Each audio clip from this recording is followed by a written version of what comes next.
This was as much a homecoming as a political visit. John Glenn returning to a Marine base to celebrate the 207th birthday of the Corps. He was a Marine for 23 years. After breakfast in Chicago, Glenn and his wife of 43 years, Annie, flew their private plane to the Naval Air Station in Memphis for a day and a night of pageantry. He reviewed troops, promoted 2 officers, re-enlisted 2 men. As honored guest, he got the first piece of birthday cake. And he met people, lots of people, including an old Marine buddy. L.P. Red Bates served with Glenn in China in 1947. There were autographs and photographs. And time for the local media. Then there were 3 parties to attend and 3 more pieces of birthday cake. Enlisted men at 7:30. Non-commissioned officers at 8. And the Officers Club at 8:30. It was a long, early morning to late night day. And the next morning, it was time to move on. Back in the plane and on to the next stop, New Orleans. Normwege, News Center 8, Naval Air Station, Memphis.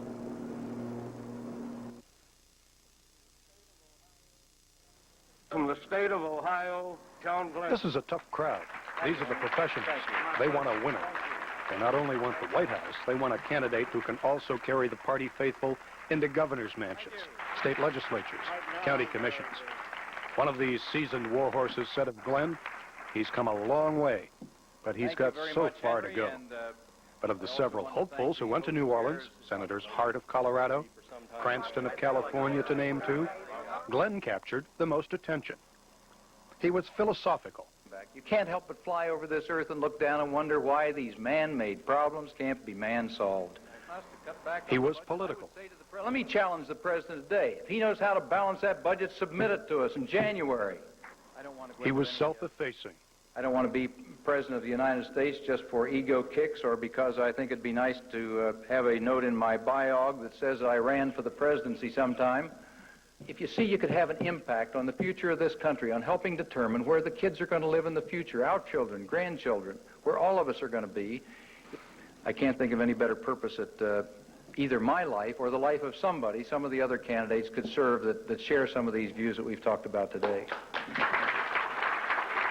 The Glens hosted an evening reception for the Democrats in a private club 30 floors above the mighty Mississippi River.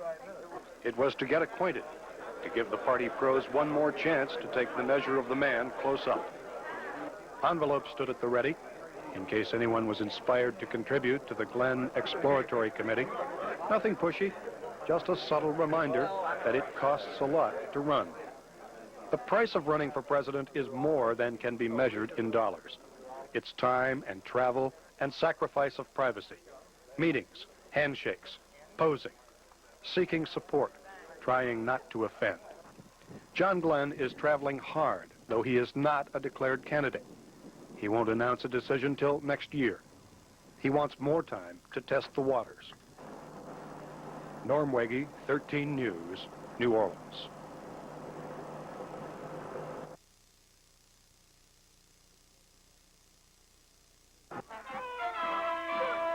It's like a rondelay, ceremonies, speeches, receptions. 6 cities in 6 days. When Ohioans re-elected him to the Senate in 1980 with a 1.6 million vote margin, Glenn began to expand his horizons. He's traveled to nearly 40 states since his re-election. He seems to thrive on it, especially the travel. Most of the time, he flies his own plane. Most of the time, his wife, Annie, is with him.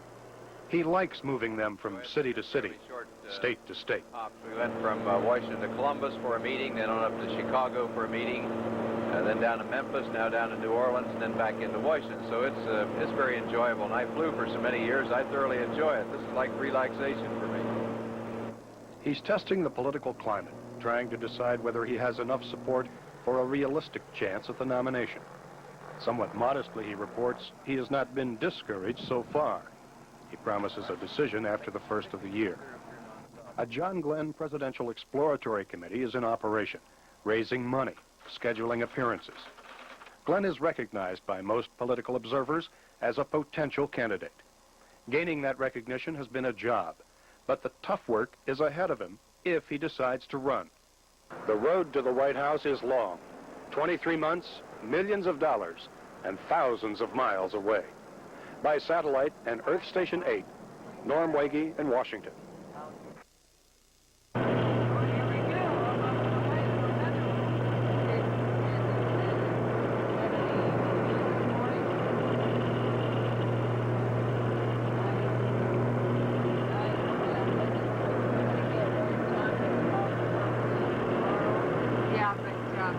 John and Carl, they're locating Carl. Put it down here because John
Oh, how are you?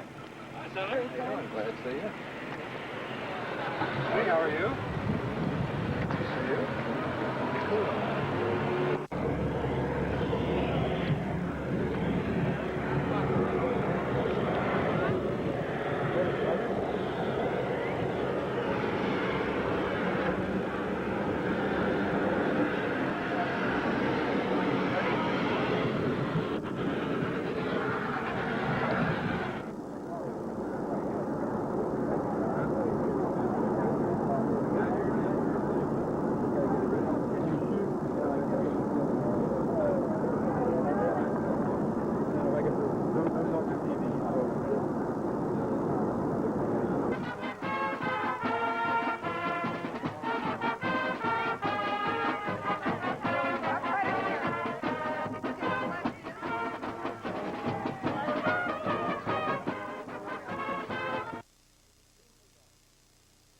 New Horizons, I declare my candidacy for President of the United States.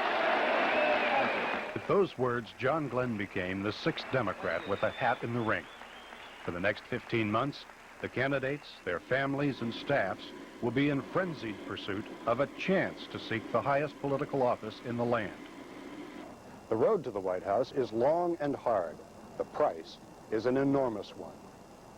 First, the physical price, the travel, planes, cars, crowds, crush, cameras, meeting old political allies, making new ones along the way. After Glenn declared his candidacy Thursday in his hometown of New Concord, the 61-year-old Ohioan, his wife Annie, and several staff members hit the road to Los Angeles. Friday, San Francisco, Los Angeles, San Diego. Saturday to Houston. Sunday off. Monday in Dallas and Little Rock. Tuesday, Dubuque, Waterloo, Des Moines, Davenport, and back to Washington. 23 advance people are out on the road, planning and preparing every detail before Glenn arrives. Schedulers plan on having him from 10 a.m. Fridays till 10 p.m. Mondays. They book an average of 20 speeches a week, plus as many fundraisers as they can squeeze in.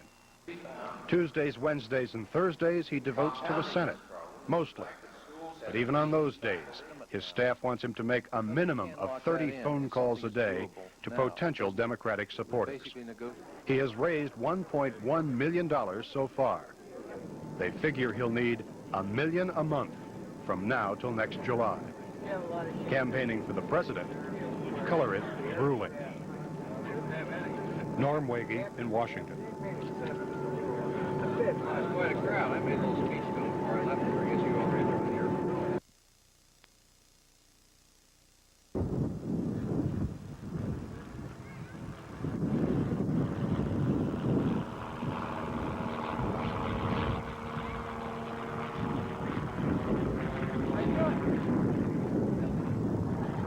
How was the ride down? Pretty wild. Which one of these did you come in? I got played better. I got no play. I have to step on it. Hey, step it. I give up.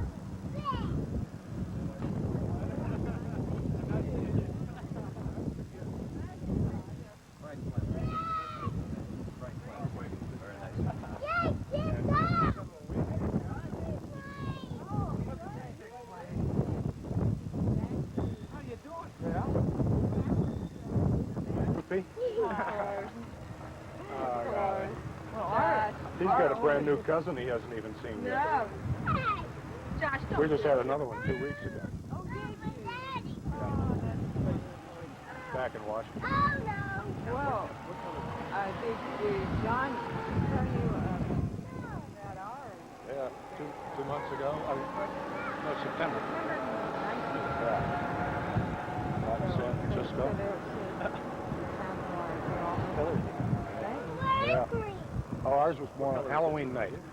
Halloween. Halloween night.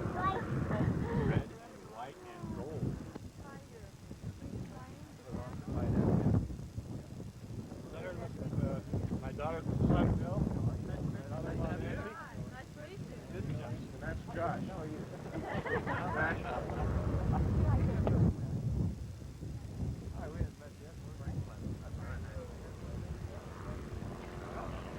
Here for a quick stay. Yes, we're all ready to go. Just here for a little while. Yeah. Back working Saturday morning.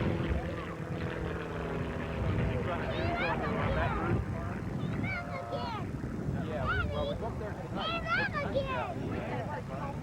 There's up there this evening for a meeting up there and then back in, and we have the meetings here tomorrow and then out of here Saturday.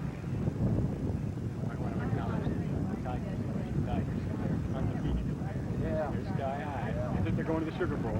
They probably will. That's all they're talking.